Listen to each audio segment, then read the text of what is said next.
Assalamu alaikum, barkanmu da wannan lokaci. To yau za mu yi bayani akan yanda ake jima'i, yanda za ku yi jima'i, namiji zai yi jima'i da matarsa, mata ma haka.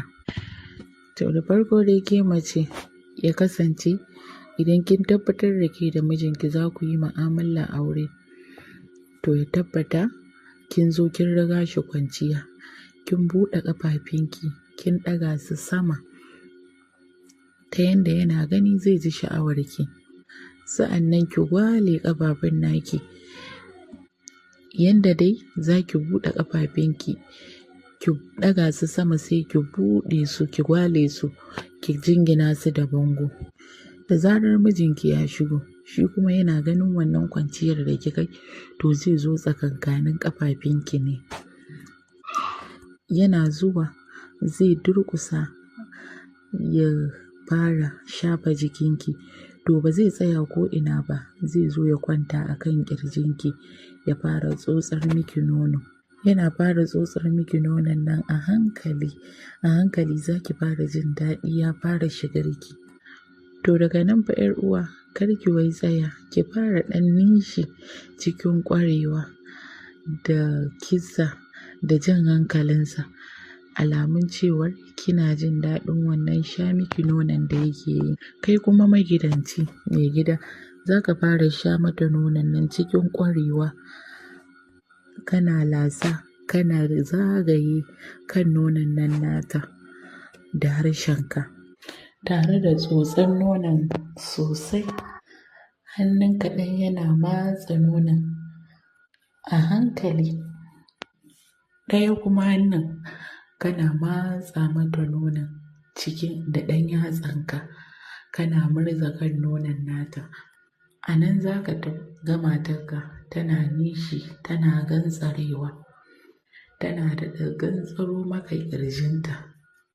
Nan za ka ji tana kiran wash, tana yi maka dai numfarfashi, alamun fa abin da kake mata yana mata daɗi sosai. Wata ma ba za ta iya daurewa ba, za ta iya ce maka wallahi kana da daɗi, daɗinka ya yi yawa, gaskiya kana yi min abin da nake so, wayyo. A nan za ka ji ta ce ka sa min borarka, ka sa min hakan nan, don Allah ka daina ja min rai. Wata ba za ma ta iya tsayawa ba, sai dai ta buɗe cinyoyinta ta kamo borarka, za ta yi yunƙurin sawa a ciki. Daga nan kar ka bari ta sa da kanka, ka sa mata da kanka, ka goga mata borarka a cinyoyinta.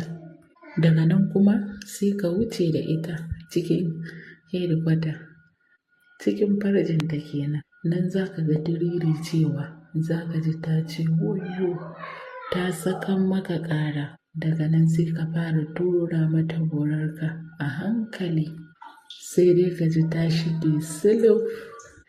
Daga nan za ta shiga cikin gindin nata gaba ɗaya.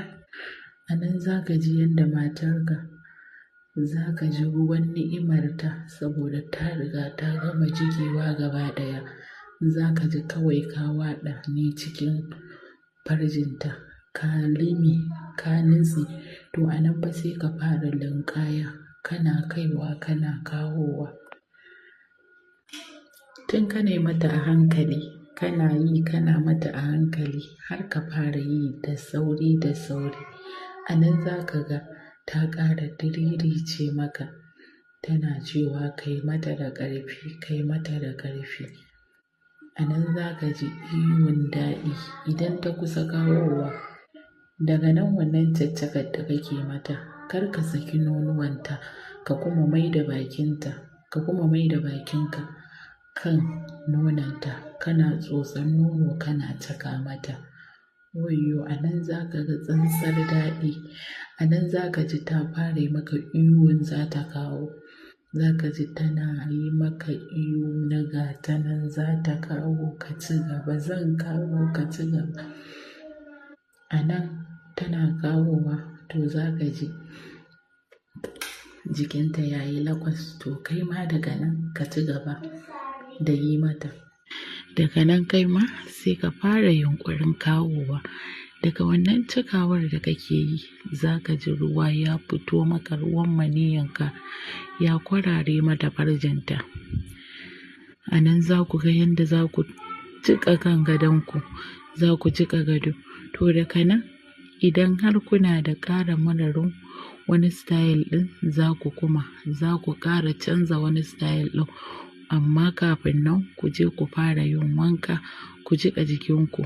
Wannan ruwan da kuka sa shi zai ƙara ba ku ƙarfi wajen ƙara gamsar da junanku. Allah ya datar da mu.